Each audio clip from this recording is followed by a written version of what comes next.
নমস্কার, সীমার রান্নাঘর উইথ ভিলেজ ফুডের আরও একটি নতুন পর্বে আপনাদের সকলকে অনেক অনেক স্বাগত জানিয়ে সম্পূর্ণ নতুন ভিডিও নিয়ে উপস্থিত হয়েছি। তো দেখতে থাকুন পর্বটা, রান্নাঘরে গিয়ে দেখাচ্ছি কি রান্না হবে। তো প্লিজ সবাই সাথে থাকুন, আশা করছি ভালো লাগবে। আর নতুন বন্ধু হলে সাবস্ক্রাইব করার অনুরোধ রইল। আর ফেসবুক থেকে দেখলে পেজটি একটু ফলো করে দেবেন, যাতে আমাদের ছাড়া ভিডিওগুলো আপনাদের ফোনে পৌঁছে যায়। তো প্লিজ সবাই সাথে থাকুন। আর এখন বাড়িতে সবাই আছে, হই হল্লোর গল্প আনন্দের মধ্যে সময়টা কেটে যাচ্ছে, রান্না খাওয়া সব কিছু দেখতে থাকুন।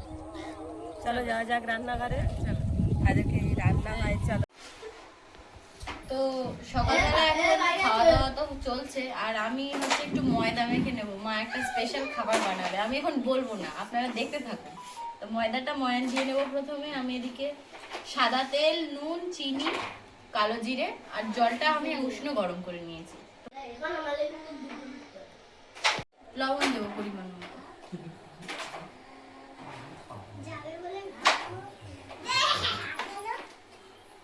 সামান্য চিনি দিয়ে দেবো।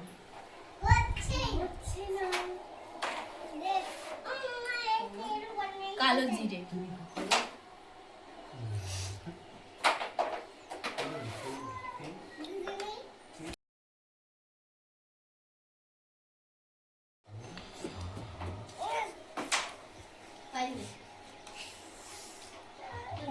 ময়ান দেবে নেবো। এবারে তেলটা দিয়ে নেবো। তেলটা একটু বেশি পরিমাণে লাগবে।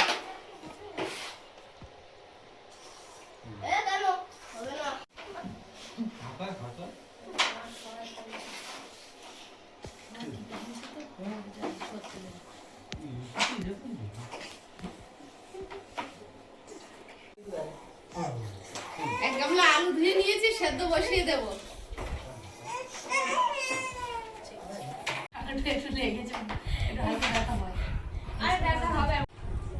আলুগুলো সেদ্ধ বসিয়ে দিচ্ছি।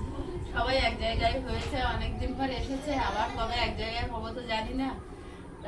বৌমা মেয়েরা সব এসছে, ওরা একটু পাপড়ি চাট খেতে ভালোবাসে, তাই একটু বানিয়ে দেবো, আর কিছু না।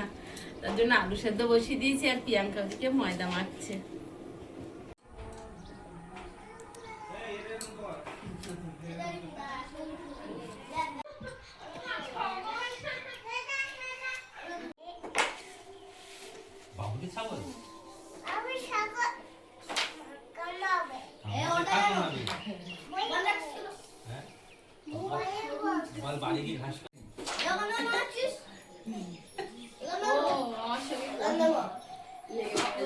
তেঁতুল নিয়ে বসে পড়েছি। এই যে তেঁতুলগুলো গরম জলে ভেজাবো। কেটলিতে গরম জল করে নিয়েছি, তেঁতুল ভিজিয়ে দেবো।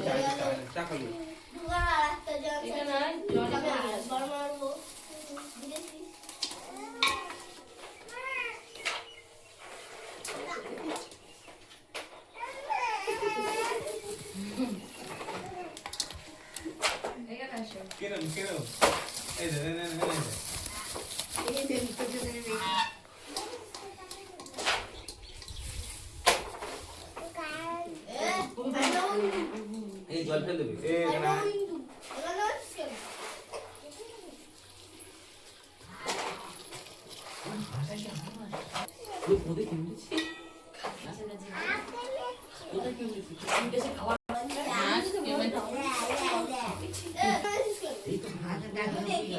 রোদে শুকনো করা তো, ভালোভাবে গরম জলে একটু ভিজুক, তাহলে কাঠটা বেরোবে।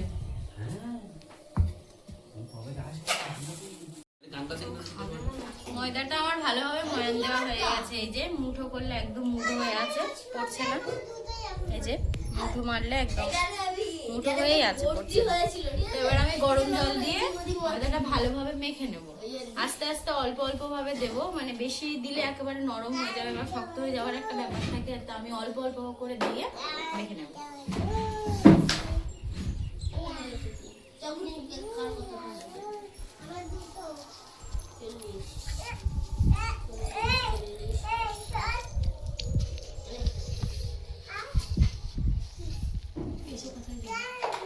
শুকনো লঙ্কা আর জিরে শুকনো কলায় ভেজে গুঁড়ো করে নেব।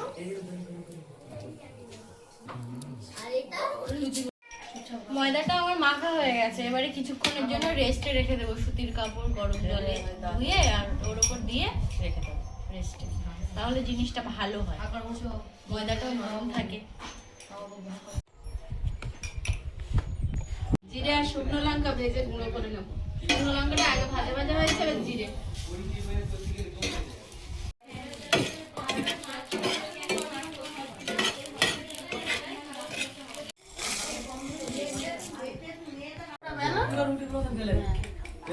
আর একজন ফুটো ফুটো করে দেবে, থালাটায় তেল লাগিয়ে না। পিসি দালে ফুটে করতে হবে।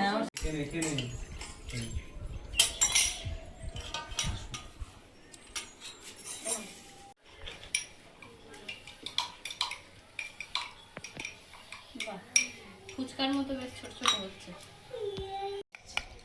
ওটা কি করছে? লুচি।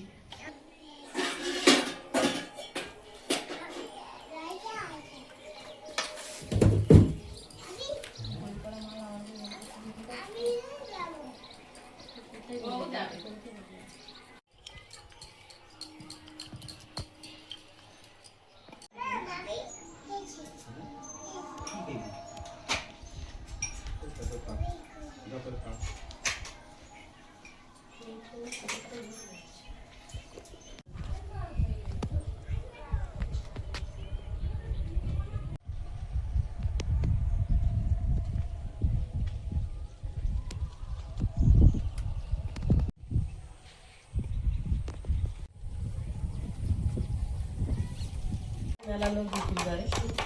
70, 80। মশলাটা ঠান্ডা হয়েছে, এখন মিক্সিতে গুঁড়ো করে নেব।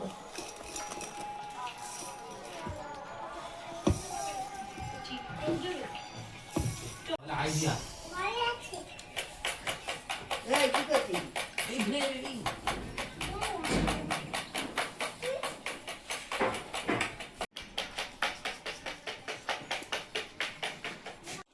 আলু সেদ্ধ হয়ে গেছে, পল্লবী আলুগুলো ছাড়াচ্ছে, ওধারে দিদি পূজা ওরা পাপড়িগুলো বেলছে, আর প্রিয়াঙ্কা ওদিকে ময়দা মেখে দিয়ে পেঁয়াজ আর ধনেপাতা এগুলো কুচতে গেছে। আর আমি এখন তেঁতুলটা ভালোভাবে চটকে তেঁতুলের চাটনিটা বানিয়ে নেব। প্রিয়াঙ্কার ওই কোচা কাস্টমার, এটা নতুন তেঁতুল, ওই জন্য কালারটা এরকম। তেঁতুলটা যদি পুরোনো হতো আল্লো।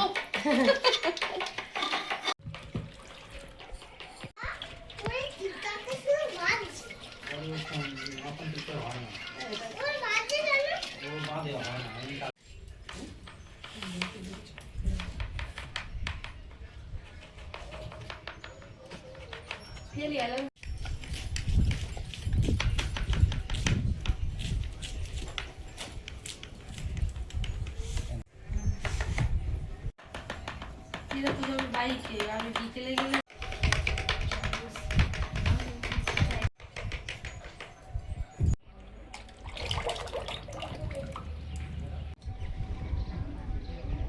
তেঁতুলের চাটনিতে গুড় দিয়ে দেবো, লবণ দিয়ে দেবো।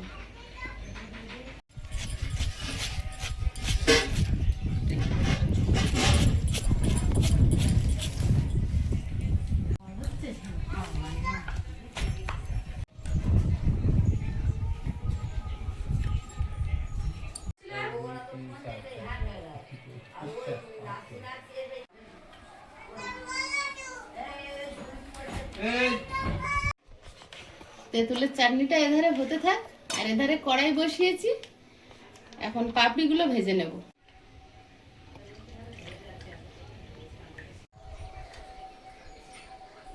পাপড়িগুলো ছাড়বো, একটু কম গরম আছে, খুব হিট তেলে ছাড়বো না।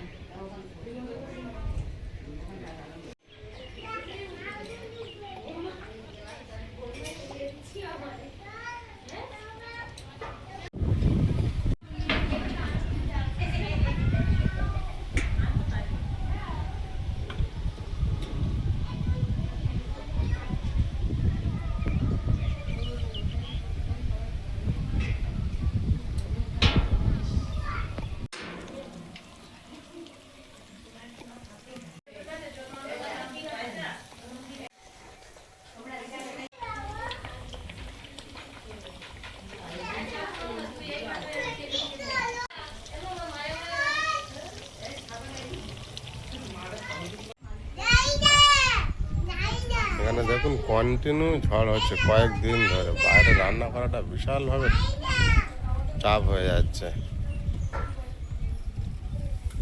আমরা 3 জন থাকি, তখন ছোট রান্না হয়, সেহেতু বাইরের জন্য কষ্ট করে করা যায়, কিন্তু অনেক আত্মীয় স্বজন থাকলে, লোক থাকলে তখন বাইরে রান্না করাটা খুব চাপ হয়ে যায়। তিরপলটাকে যথেষ্ট নাচাচ্ছে দেখুন।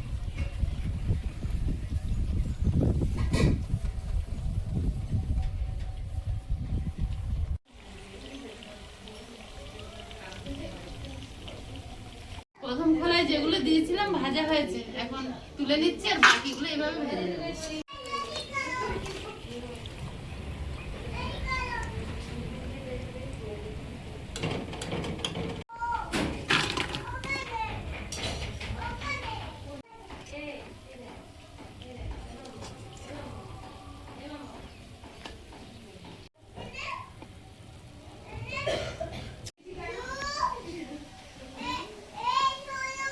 এইবার সোনুর নামটা পেয়েছে। এই সোনু, সোনু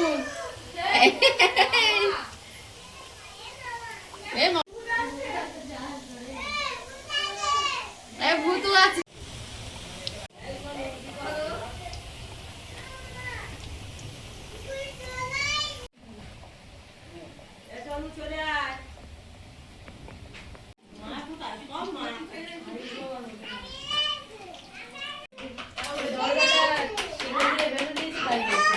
কি অবস্থা দেখুন, দড়ি দিয়ে বাঁধা ছিল, এত জোরে ঝড় হয়েছে, ছিঁড়ে ওপরে তুলে দিয়েছে তিরপলটা।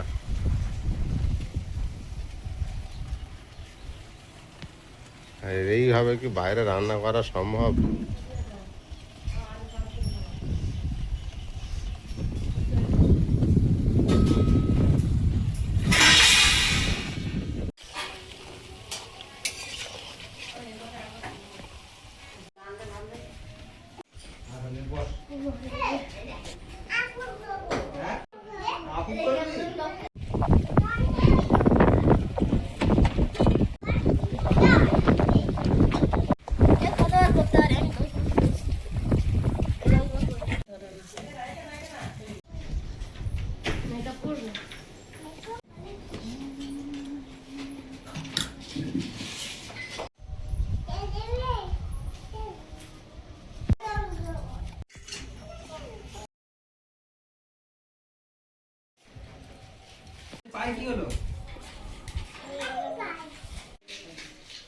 তেঁতুলের চাটনির মধ্যে 1 চামচ ভাজা মশলা দিয়ে দেবো।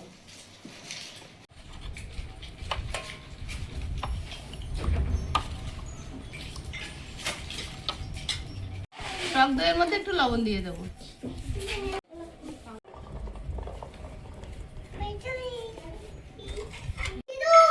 পেঁয়াজ,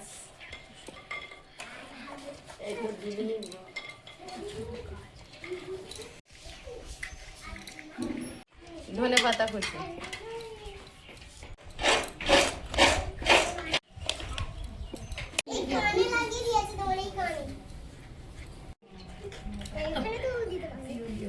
লবণ,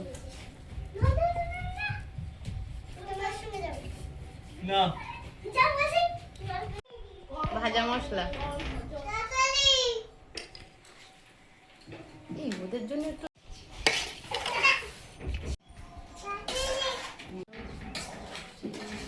সেই জন্য রেডি হয়ে গেছে। নুনটা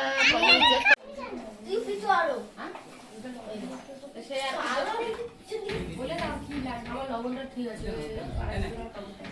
আমার লবণ ঠিক আছে। শোনো দেখো,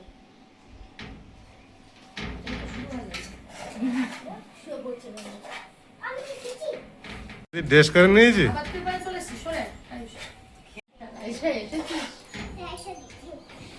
রাইসার জন্য বাড়ি চলে যাচ্ছে।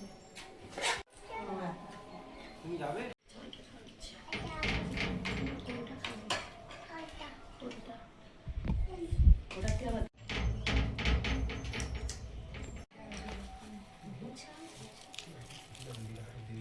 না তেঁতুল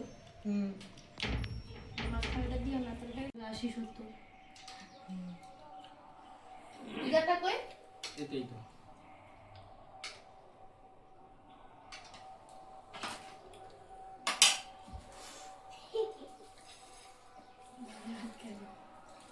ও শুধু খাবে না। এটা খায়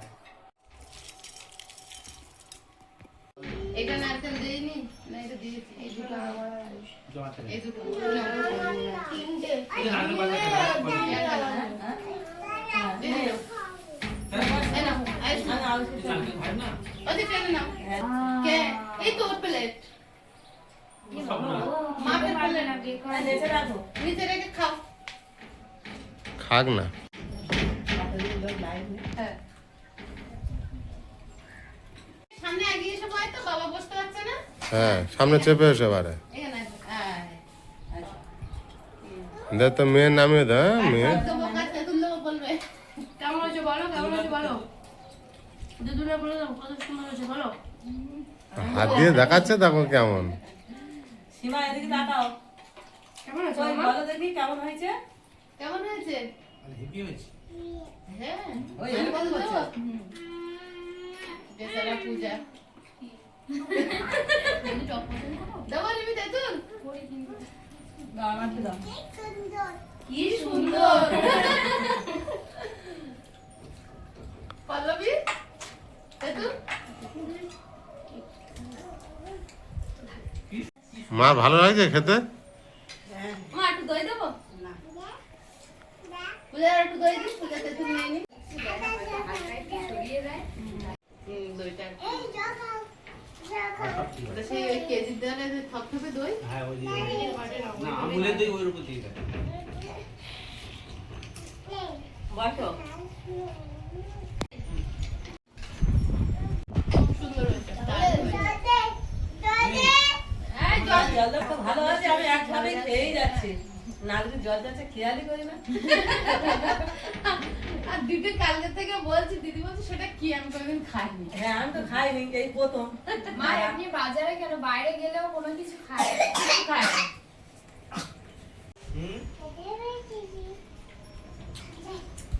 যাই ভাই, কি সুন্দর দারুণ হেভি, কি সুন্দর বলে বলে খাচ্ছি রে বেচারা। হ্যাঁ এবার আমি এবার আমি বসো। হ্যাঁ ওইগুলো খাওয়ার জন্য চামচ লাগে, ওই যে আলু টালু গুলো। সে আছে, আলুটা মধ্যে পাপিটা তো সেই ধরে খেতে হবে, ও ঠিক আছে। না পাপড়িটা ধরে খায়, কিন্তু ওই আলুর ডাকাগুলো তুলে খাওয়ার জন্য চামচ লাগে। দেবো তোমার? দুটো মানে দুটো, দুটো মানে দুটো। তিনটে লাগবে, মানে 6টা দেয়।